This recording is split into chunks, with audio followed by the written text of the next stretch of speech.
Welcome, everybody. Thank you for joining us. As is tradition, I look at my boss, Mandy, new title for you, Mandy, to tell me when to start. I'm always hoping one day we're going to begin an episode by sort of saying something like "Good morning, Vietnam" radio style, but we've never done that yet. So maybe we'll save that if we have a season 7. Okay. All joking aside, you officially have the go word, as it were. Which would Good morning, New York City. Hey. Good morning, good afternoon, good evening. Greetings, everybody. Thank you for tuning in. We hope everybody's safe and healthy. Welcome to Delos Dispute's TagTime Season 6. We are delighted you can join us. I'm your host, Kabir Dagal. I'm joined by my fabulous co-host, Amanda Lee, or Mandy as she is known. Gisela, you probably know this, but Mandy and I spent a lot of time trying to come up with the tag time gesture.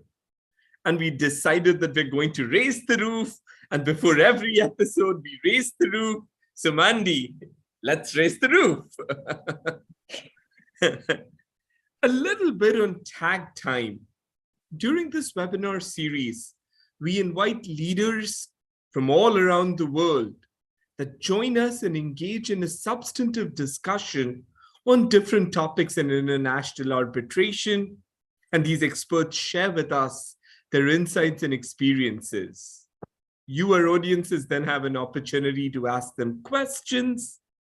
And we end with our speaker tagging the next speaker. Folks, we are tag time after all. And as you can tell, we are on YouTube. So thank you all for joining us. Mandy, one of the key points we're often reminded, both as arbitrator and as counsel, is that in arbitration, the most important point we must be thinking about is that we need an enforceable award, right? That's what makes arbitration unique. That's what makes arbitration potentially different from most other forms of alternative dispute resolution. But how do we accomplish this? How do we get to this enforceable award? And that's why today's episode is so special. We have somebody very accomplished who is currently a full-time arbitrator, but till very recently was a counsel, who speaks to us on this topic, drafting the award do's and don'ts. Mandy will have the honor to introduce our speaker, Gisela, but I just wanted to express my deep thanks to Gisela for joining us. We're truly very excited. This is the topic Mandy and I have been discussing that we're really looking forward to. So thank you so much. Today's episode is co-sponsored by AFIA, ArbitralWomen, Arbitrator Intelligence, the Chartered Institute of Arbitrators, the Cairo Regional Center for International Commercial Arbitration, New York International Arbitration Center, LONDAP, Racial Equality for Arbitration Lawyers, REAL. Mandy and I are both affiliated with that, and Careers in Arbitration. It's 50,000 members strong and still growing. Am I correct on that, Mandy? 50. We hit 51 actually, so 51,000 members this week. I knew if I said 50, it was going to be more than that. That's amazing. Folks, check it out. It is, I think, the one-stop shop for everything you need to know about arbitration. It's on LinkedIn. It's free to join. Let me just explain the process a little bit in further detail. Mandy will very soon introduce a speaker, after which our fabulous speaker talks to us for 40-45 minutes. After this, Mandy and I will facilitate the question and answer. So folks, if you have a question, you can email us. Our email is tagtime@delosdr.org. Once again, tagtime delosdr.org. And now, folks, we offer our top 3 tips. I will speak, Mandy will mime, as is tradition. Mandy, your shirt actually matches the miming people's shirts, the stripes. So it looks like the universe is supporting us. Tip number 1, a question is a question when it ends with a question mark, right? If it doesn't end with the question mark, it's a sentence, and we really don't know what to do with that. Second, really to help Mandy and me, if you can keep your question to 3 lines or under, that's super helpful, right? That lets us present a crisp question.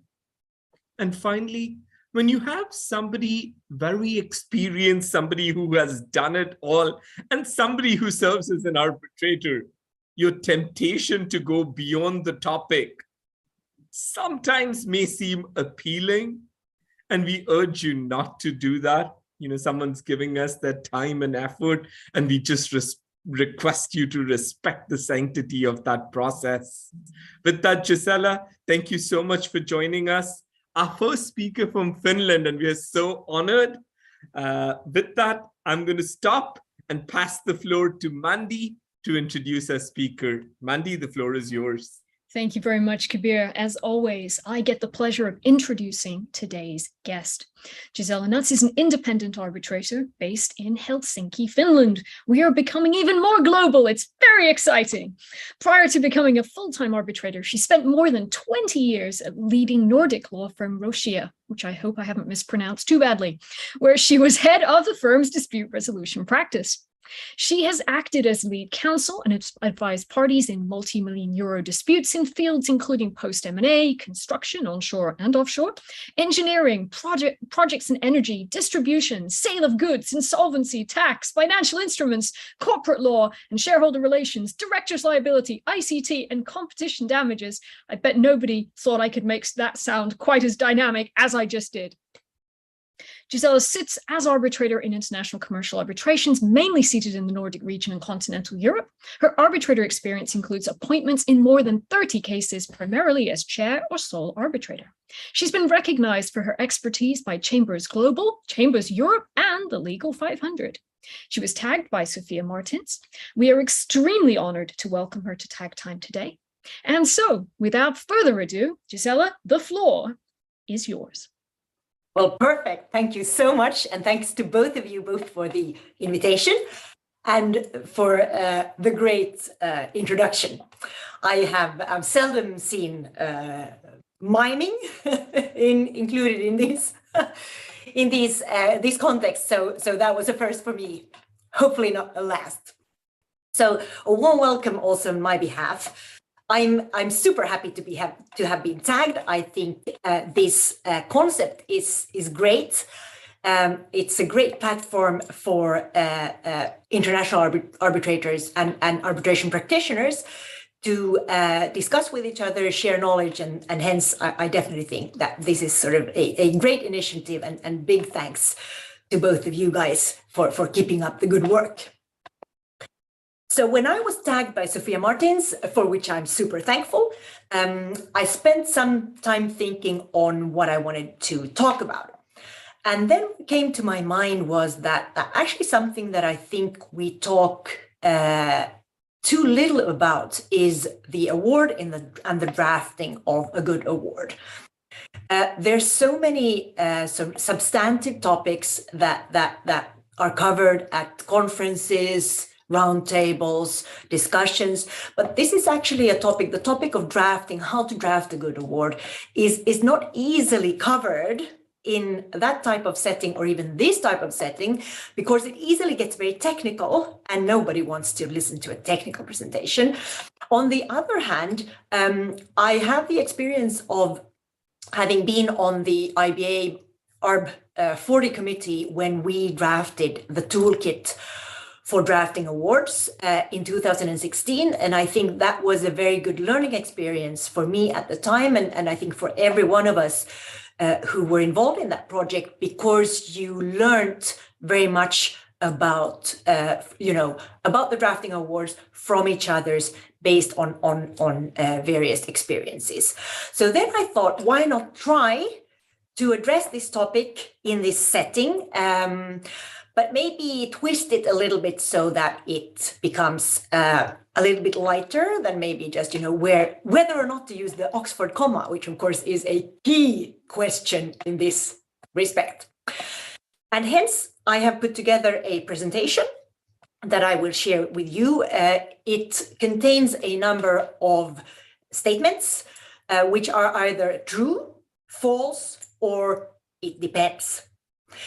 And now for the coming half an hour, 40 minutes or so, I would like each of you who listen to this presentation to keep track at home or at your office or wherever you're sitting and watching this, of whether or what your view is of each of the statements. So every time I present the statement, I ask you to ask yourselves, is this true? Is it false? Or does it depend? I will then give you my answer. And at the end of the presentation, I'd be happy to hear how many, if someone got every statement right. So let's see, without further ado, I will pull up my slides. So here they are, and then I will put them in presentation mode like that. So do's and don'ts when drafting the award.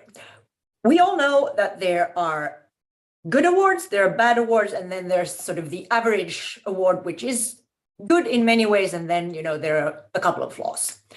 I've drafted quite a few awards myself. I've never been a tribunal secretary, but I have been for 10 years now, more than 10 years, sitting quite frequently as an arbitrator and mostly as the tribunal member with the responsibility for drafting. So either chair or before that, as sole arbitrator. My experience of being a co-arbitrator so far is fairly limited. So my perspective when I give this presentation is very much the perspective of that who is responsible for the drafting. And both as counsel and as arbitrator, I'm sure we've all seen awards we thought were really, really good.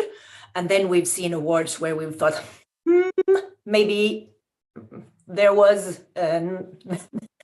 a couple of improvements that could have been made. And then, everything in between. And I've tried to list in this presentation the pain points or the issues that I have come to think of during the 20 years that I've seen and read awards, what you should do and what you should not do. So first statement is this: there is only one way to draft awards. True or false? Now, everybody make note at home. So the answer to this, of course, is that the statement is false. There are many good ways to draft awards. So as I said, all of us have seen many different types of awards. There are awards that are short, there are awards that are long, there are awards that are very detailed, there are awards that are not so detailed, and there's no one size fits all, because of course what is a good way to draft an award depends very much on the case, but it depends on a number of other factors as well. And as I said, there are some sources of best practice that one can read. The IBA ARB 40 toolkit I mentioned. And I think they're actually quite helpful, these sources, especially for younger practitioners, because they summarize practical tips. They provide checklists. Many institutions also provide checklists, and those can be great, of great help also to those who draft their first, and why not, to seasoned arbitrators like myself. And those guidelines also provide a good benchmark. So as a starting point, while there is no one way to draft awards, there are best practices or other sort of compilations of ideas that can help each of us become better at drafting awards.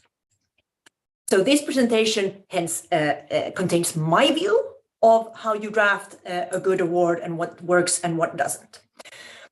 So the do's in relation to this question, I think, is that we should all embrace the diversity as regards the ways of drafting awards, but we should also remember, and that's the don't, not to push our own way, especially as co-arbitrators and also as chair.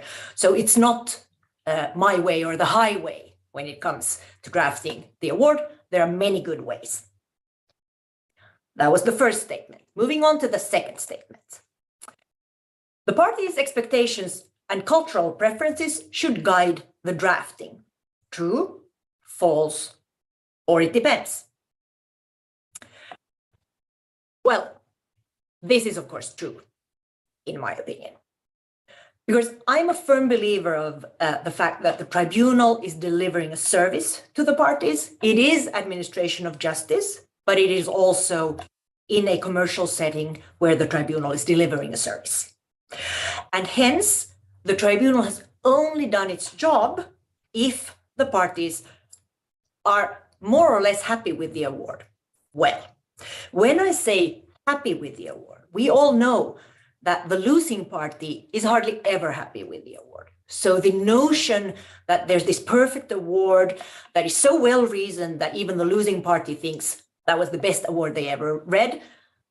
Personally, I haven't yet seen it happen. I haven't drafted that award. Maybe someone has, but I do not quite believe that.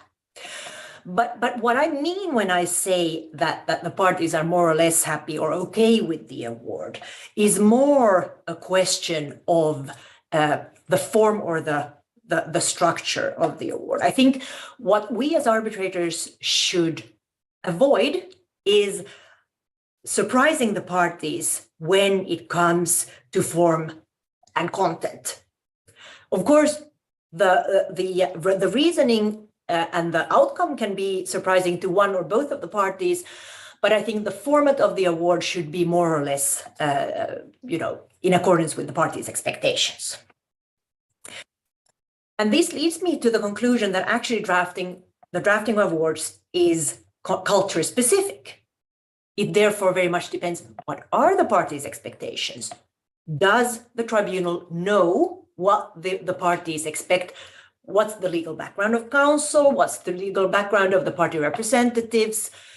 All of that is not very easy because, as we know, those of us who do international arbitration in many different countries, quite often the standard, the parties' expectations and the cultural preferences are specific for that seat of arbitration or that sort of part of the world. And I will mention an example. In the Nordic countries, which of course is the cultural tradition where I come from, where I grew up and where I went to law school, traditionally an arbitral award has looked very much like a judgment from a court, which I believe is so for many places in the world. And in the Nordic countries,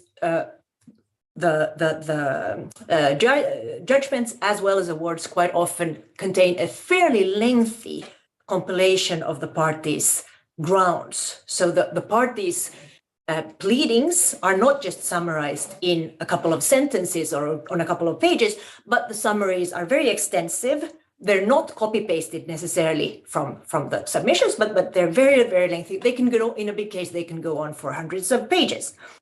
Now, a party who is not familiar with this will not be super happy when they receive a 300-page award with a 200 or 250-page summary of the parties' positions, and then maybe a very well-reasoned, but still just 50 pages or say 20 pages of reasoning. This is, I think, a typical example of where the tribunal needs to be mindful of the fact that awards are drafted in different ways in different places, and that there are different expectations by the parties. So the pain point, of course, is to ask, how does the tribunal know what the parties expect. I think in this respect, what has proven helpful is to have an open discussion, at least in the within the tribunal, on the various expectations that the co-arbitrators and the chair may have on how the award is structured and how the different bits and pieces fit together, because quite often that will take you some way when it comes to understanding what the parties may be expecting. I have never raised this issue with the parties, but of course, that's an interesting question. Could you, for instance, at the case management conference or when preparing for the hearing, ask the parties, please tell us what sort of structure of the award is it that you are expecting? As I said, I've never done it, but I don't rule out that it could be tried out. So on this specific question, my do is be mindful of cultural differences and expectations when it comes to the award. But then again, don't overcomplicate things, but trust your instincts, because a good award is usually a good award, regardless of where it's rendered. Next one. The Lex Arbitri requirements are crucial. True, false, or it depends. Again, true. While international arbitration is transnational in nature, and while the best practices are widely discussed cross-border, we should never forget that international arbitration is never delocalized. Sorry, my dog just woke up and shook her head. That's the sound, the background sound. So the Lex Arbitri, or by which I refer to the law, the seat of the arbitration, is particularly important when it comes to drafting the award. So we all know that either the parties have chosen the Lex Arbitri, or the institution or the arbitrators decide upon it. But anyway, the Lex Arbitri, the seat of the arbitration, is known when the case starts. But it is particularly important when it comes to drafting the award, because that is where it may have real importance. Now, let me give you a couple of examples. What one should be aware of course, when it comes to the Lex Arbitri is the conditions to be met to ensure that a decision qualifies as an award. What does it take under the Lex Arbitri for an award to be an award? Also, in particular, check mandatory requirements at the seat. But also such things as notification requirements. What are the requirements for notifying the award to the parties under the Lex Arbitri? Plus, important always to include the adequate notices for recourse against the award or cost decisions in the award. These issues are predominantly connected to the Lex Arbitri. The risk, of course, as you will all know, is that if we don't, as arbitrators, consider the mandatory requirements at the seat, there is a true risk that the award will not be considered final and that it will be set aside. And remember, as I'm sure you all do, that it is the courts at the seat of the arbitration that have a jurisdiction to hear a challenge of the award. So that's why, of course, it's particularly important that the requirements at the seat are followed. It's therefore good to know both the requirements, but also the case law, for instance, at the seat when it comes to setting aside the award. So what do you then do if you're sitting on a case where none of the arbitrators is knowledgeable in the law of the seat of the arbitration? That, of course, happens from time to time. Well, you can always, to a certain extent, ask the parties. Well, on the other hand, you may not want to raise the question with the parties. Please tell us, the limits for setting aside the award under the case law of the seat of the arbitration. Of course, to a certain extent, the tribunal can do independent research regarding these questions, the contents of the Lex Arbitri, because that's, of course, in part sort of within the tribunal's mandate to know, quite often institutions offer good help in these cases. They have model awards where, for instance, you can find the mandatory, or to the extent that there are mandatory or required notices on recourse against the award and things like that. So those are all helpful sources. So on this point, my do is be mindful of the formal requirements of the law of the seat, and don't take for granted that the requirements are the same as you are used to from your country. Moving on. The drafting starts only once the hearing is over. True, false, or it depends. This one is false. The drafting starts immediately when you receive the case. Why, you might think. Please remember that the award is so much more than just the reasoning. It is clear that the reasoning, the drafting of the reasoning, of course, starts only once the hearing is over, once the post-hearing briefs have been submitted, all of that. But I'm not talking just about the reasoning, we're talking about the whole award. And there are so many parts of the award that where the drafting can start much earlier, and should, in my mind, start much earlier. There's all the formal parts about the parties and their counsel, the constitution of the tribunal, procedural history, which is especially important to start early, I think. There are the summaries of the facts and the summaries of the parties' positions. And personally, I think it's very important to follow how the parties' positions develop throughout the arbitration. And to do that, I use the award as a tool, because what I do is I try to keep track and summarize the parties' positions as we go along. So as I said, naturally, the reasoning is drafted only after the hearing, but I think also that proper preparation for the hearing requires that the structure of the reasoning and the identification of the key legal questions to be decided are identified already before the hearing, because only that way the tribunal can also ask the right questions. And to that extent, of course, one can argue whether that's part of the drafting the award or not. In my mind, it is, because you structure already based on the parties' pleadings and before the hearing, how the how you think that the structure of the reasoning should look. Also here, of course, quite often summaries of the parties' positions may be relevant as part of the reasoning, and to that extent, parts of that may also be drafted in advance. So my do on this point is front load the drafting to the extent possible. Don't think there will be a better opportunity to draft the procedural history down the road, because there isn't. Next one.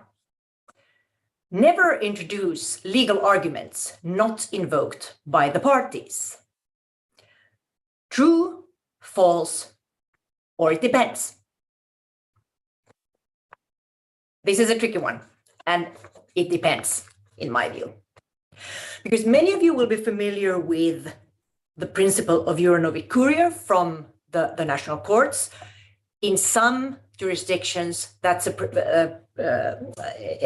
principle that prevails, and that says that the court knows the law, so the court itself can introduce new legal concepts, new legal arguments, even though the parties haven't invoked them. In other countries or other legal cultures, that is a big no-no. In international arbitration, there is no one-size-fits-all when it comes to the question of the principle of jura novit curia or jura novit arbiter, as we may want to call it in arbitration. So this is an important topic to address at the case management conference and in PO1, so that the playing field is clear to everyone whether the parties need to present proof of the law applicable to the case, or whether it is possible for the arbitrators to introduce such legal concepts themselves. So I think the most important point here is to have clear rules so that everybody knows what's sort of the key issue.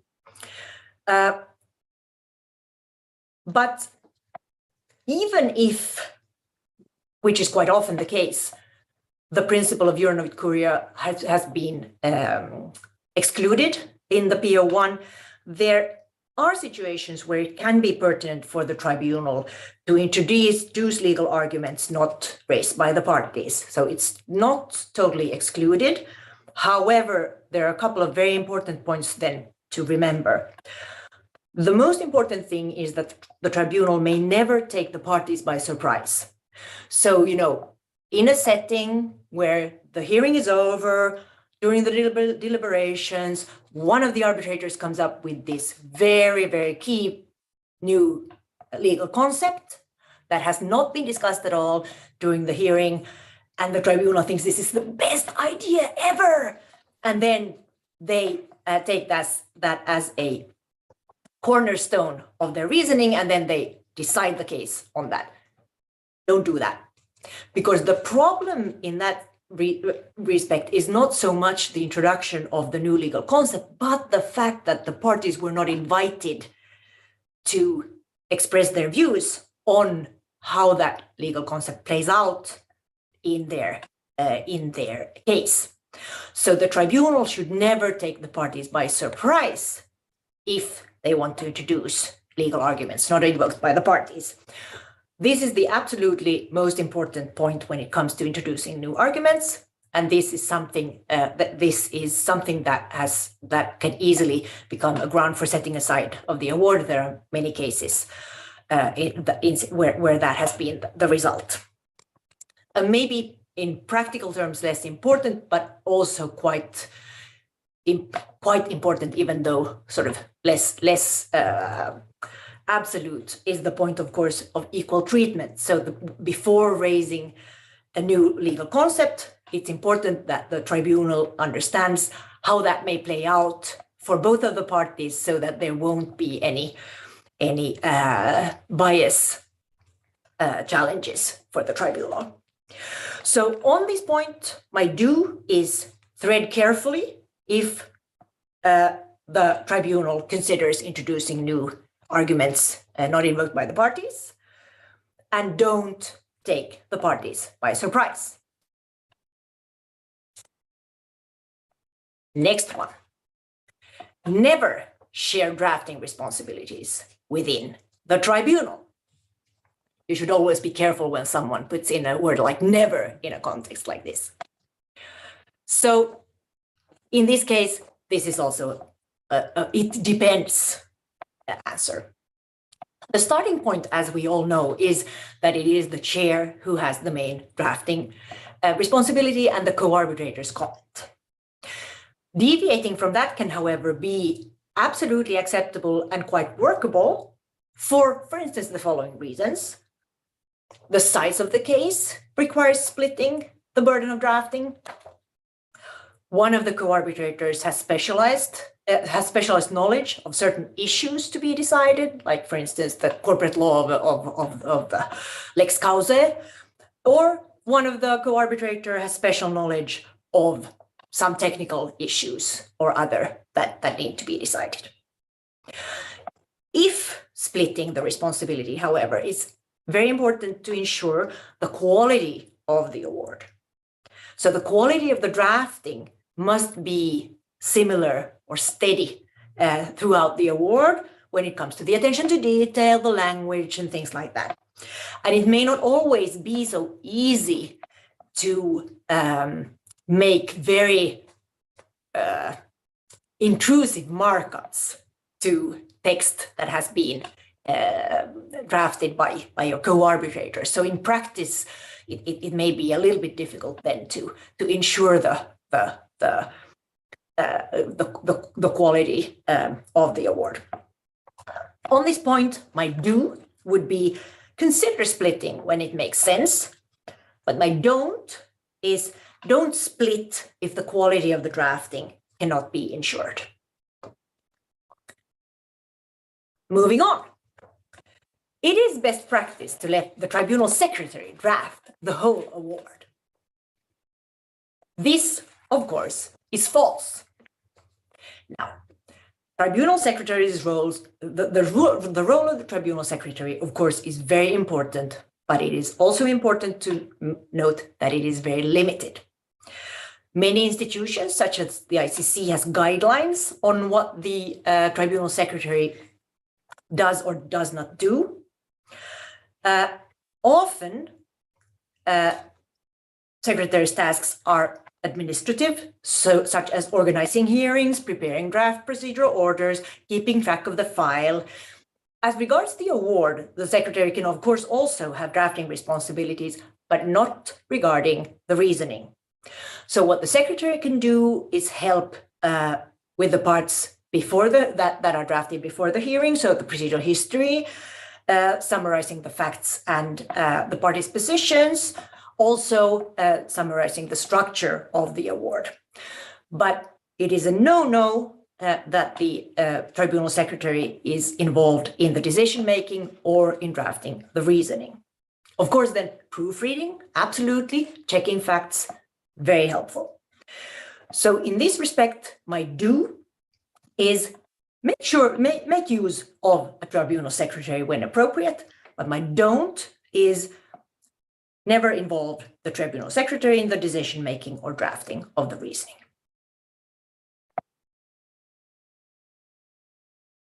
Next one. A dissent is a failure. This is, of course, also false. The starting point, as you know, is that the decision-making in the tribunal is unanimous. In a perfect world, that's where we get. Well, sometimes it's impossible to achieve. There might be true differences of opinion. That is the case that usually is behind, I think, differences or the fact that unanimity cannot be found. But sometimes, of course, there may also be partial views within the tribunal. And something we too often see, I think, is that the result is that we get unanimous awards where compromises have been made to reach unanimity in order to avoid a dissent. Like, for instance, compromises on costs or compromises on certain parts of the law. And it is my position that a dissent is not a failure. Sometimes I think, especially when I was counsel, I thought it was very unfortunate and very unfair that the tribunal pushed so hard for unanimity that it was clear that they sacrificed, for instance, my client's right to their costs, or in other parts sort of found what I perceived as strange compromises. And I would be in favor of a cultural change in this respect so that we would be more accepting towards dissents. They are not a failure, they're just part of the game. Of course, the tribunal should always try to reach unanimity, but if it's not possible, it's not always possible. However, of course, having said that, it's important to remember that there are parts of the world, there are legal cultures where, or jurisdictions where a dissent may be a risk to the award, or where a dissent may open up for reasoning to set aside the award. And in those cases, of course, one may have greater understanding for the push for unanimity. So on this point, my do is embrace the fact that smart people can have different views on the right outcome, and everybody can be right. Don't shy away from dissent unless it's a real threat to the award. Last one. Good awards are not challenged. This one is also false. This false premise is set on the old school thinking that an award can be so well drafted that it leaves no room for a challenge. Well, that may have been part of the truth back in the days where arbitration was more of a sort of gentleman's game, and everybody just thought that, you know, the umpire or the arbitrator was infallible and always gave the right decision, if that was ever the case. This is what we're told anecdotally, but well, I wasn't there, so I couldn't tell. Now, today, where we see a trend of challenges to awards being used as a tool for strategy and tactics, I think we see a lot of good awards that are also challenged. So a challenged award is not necessarily by definition a bad award. Of course, however, awards that are not well drafted run a higher risk of being set aside. So in that sense, you know, one should always strive. Also in that sense, one should strive to draft as good an award as possible. So on this point, my do is try to ensure your award is as well drafted as possible, but don't despair even if your award is challenged. And that takes us to the end of my presentation. I'd be happy to see comments in the chat if anyone got all of the answers right, and I'd be happy to answer any questions you may have. Thank you.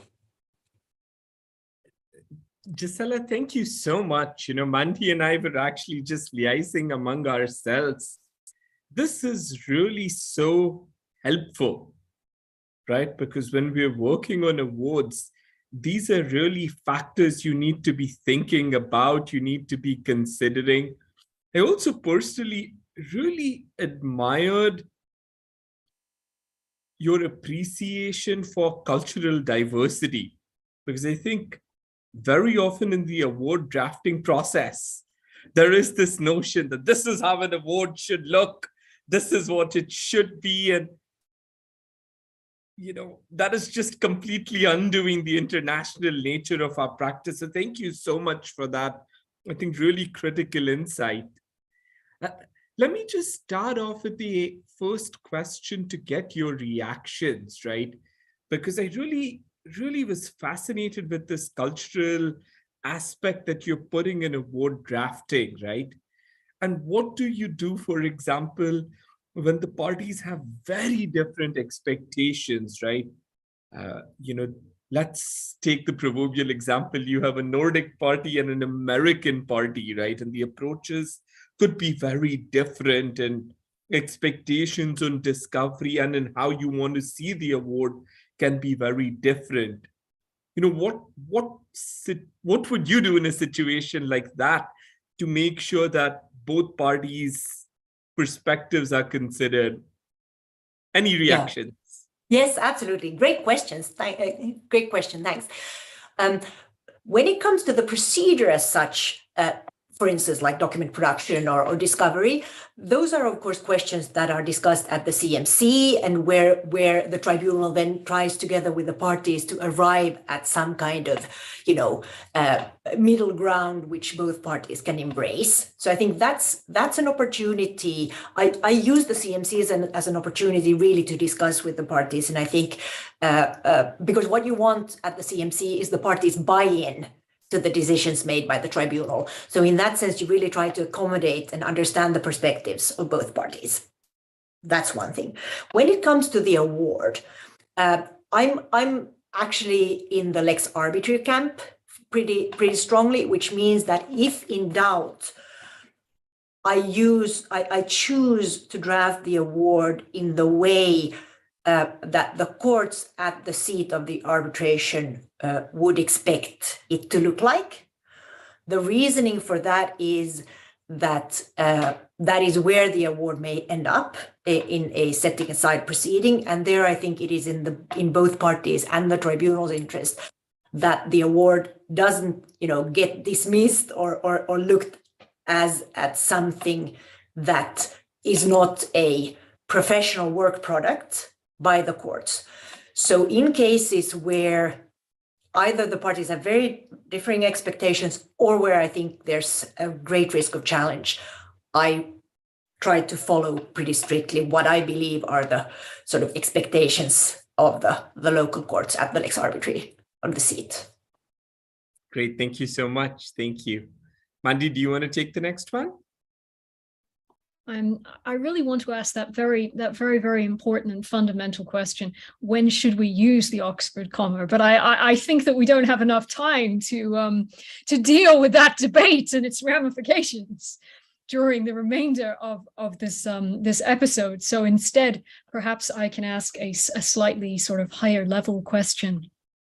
You've given us here a sort of roadmap to enable any arbitrator who is planning to sit, whether for the first time or otherwise, to work through the award systematically and think about important considerations. So armed with this roadmap and with the IBA toolkit for award writing, do you have any general advice for anyone who, following this program, will be going off to write their first award? Well, I think, at least to me, perfecting the art of writing awards is really sort of a journey. I think it's super interesting to go back and read one's own first awards and to think back of the journey that has happened since then. Of course, cases become more complicated and all of that, but still, I think I have learned so much along the way, and maybe I want to say that and I want to stress that as a consolation to those of you who may be writing your first awards or may not be super happy with, the way they ended up. My first awards weren't that great either. I hope they're better now, but it's really about learning by doing, and that's why I think it's a great experience if one can get appointed as tribunal secretary, not because, or hopefully you don't get to draft the reasoning, but you can follow the work of the tribunal, and I think that's very, very helpful for any young arbitration practitioner to get to understand how one arrives at a credible reasoning and how one draft, because there are so many things about drafting the award. Also, how do you make sure that you deal with all of the issues that have been raised? How do you make sure that you explain to the losing party why you weren't convinced, but by the evidence and all of that? And I think there's no shortcuts really. You can read a lot, you can follow podcasts, but I do think it's a lot in writing. Of course, it's also in reading. So the more awards you get to read, the better you find your own voice in a way as a drafter, and the better you also see what works and what not, particularly in cases where you also know the facts. The tricky thing, of course, is to read awards just, off the shelf, like we do in I'm on the board of the Finnish Arbitration Institute, and there, like in many other institutes, we read through all of the awards. And it's, of course, sometimes difficult to assess the quality of an award if you don't have all the facts. And that's why my best tip maybe to those of you who are watching, especially the younger ones, is that sort of in all the cases where you are involved and you know something about the facts, try also to get then access to the award and read that with a view to all the facts that you know. Fantastic, Gisela. Gisela, I'm going to violate the rules I have given because I have the mic. But there were two kind of related questions. I think looking at the same issue, albeit from different sides. And the first is asked by R. Craig Connell KC. And his question is, can parties' expectations make innovation and cost saving more difficult? So it's really, it's really, parties may expect many things, and what impact does that have? And let me just put the corollary question also to you. Institutions are putting a lot of pressure, right? They want awards to come out really quickly. Timelines are getting shorter. Now, for good reason, right? Sometimes you were waiting for months or years in bad situations, but it's now become, institutions are toying with punitive ideas, right? We're going to dock your pay, your salary. And is that, again, going to impact the award drafting process? That is, you need to get something out, so we're going to get something out, even if it's not ideal. How do you look at both these pressure points, parties' expectations versus institutional pressure points? Great questions. Wow. I'm impressed by the level of the questions. So first to the question of parties' expectations. The way I understood the question was that it relates to innovation and cost saving. There maybe my spontaneous answer would be that those issues relate less to the drafting of the award than to structuring the rest of the process. And I want to be clear about that. I do think that when I discuss with the parties at the CMC, they may have expectations, or they always, of course, have expectations, but I do think that it is very important there to keep both cost savings and innovations at the forefront. Of course, if both parties are negative towards or express reluctance towards innovative parts, like, for instance, keeping, having parts of the hearing online or whatever you wish to call innovative, then it's difficult, of course. But if either party expects, a swift proceeding and innovation, then I don't see that as a problem. When it comes to the drafting of the award, I think there's less, because in those parts of the cases which are ad valorem, or where the tribunal is paid ad valorem, of course, it is not crucial how many hours is spent on drafting the award, and hence I don't see that clearly a link maybe there on the first question. The second question, I think, is very, very interesting, because I'm all for that we should get awards out fast. I'm also all for it that efficiency, cost efficiency, all of that. But it is also true that it takes a certain time to draft an award, and it takes a certain time in particular to draft a good award. Because to draft a good award, you first need to do a lot of drafting, then you need to do some thinking, maybe let it rest for a couple of days, and then you redraft and redraft and redraft, and you kill your darlings and all of that. And that's not easily combined with having another case at the same time, or preparing for the next hearing and all of that.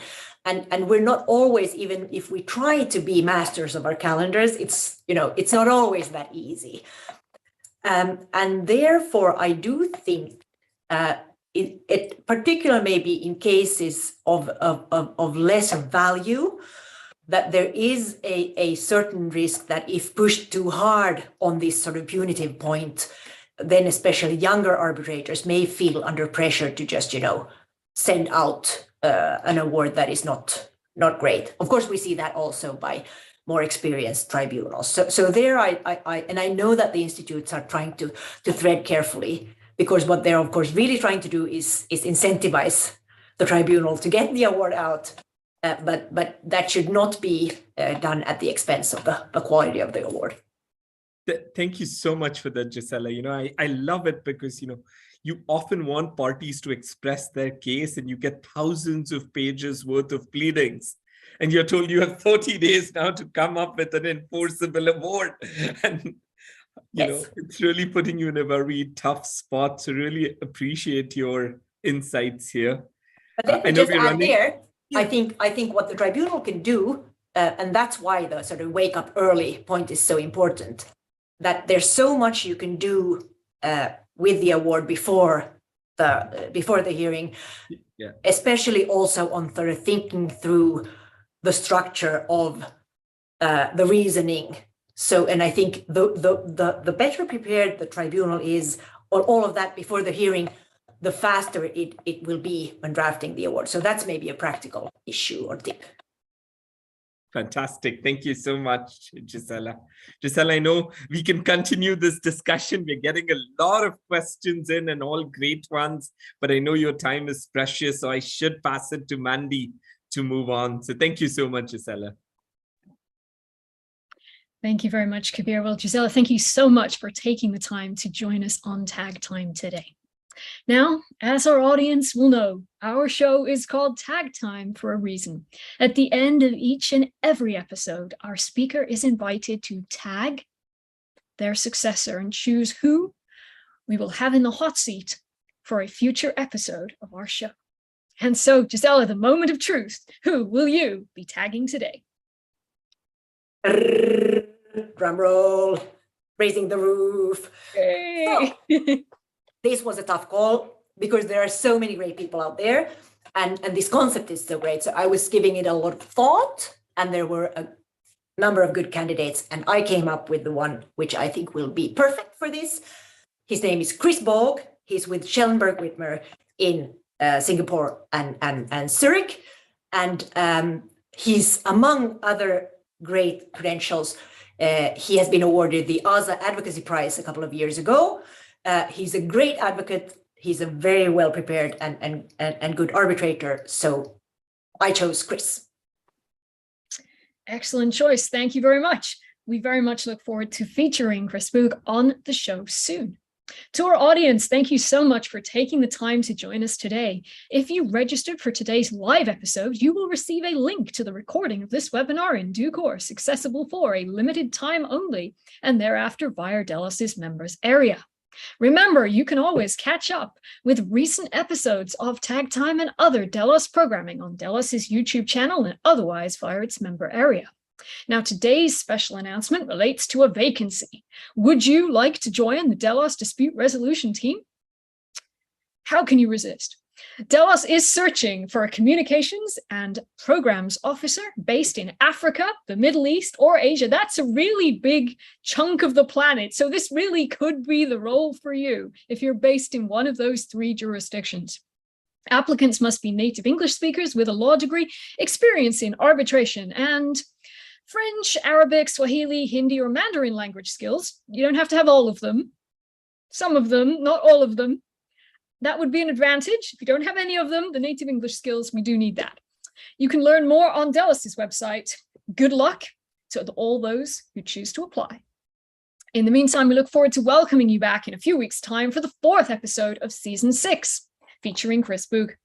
Forthcoming episodes include Carita Wahlgren-Lindholm, so please do keep an eye on Delos's website and social media feeds for further announcements. Until then, thank you once again to Gisela, thank you to Kabir, thank you to our audience.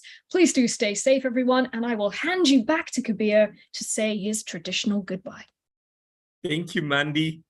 Let me begin by thanking Gisela for such an insightful, practical, and yet critical aspect of our process. I can't think of any aspect in the arbitrator's life that is more significant than drafting an award, and something that I think hurts the most if your award does get annulled. So really, this was also different from how I had envisioned it. So thank you for the very deep insights here. To our audiences, thank you for tuning in. And as we like to say here at Tag Time, stay positive, but virus negative. Thank you all. See you at the next episode. Bye. Bye. Bye.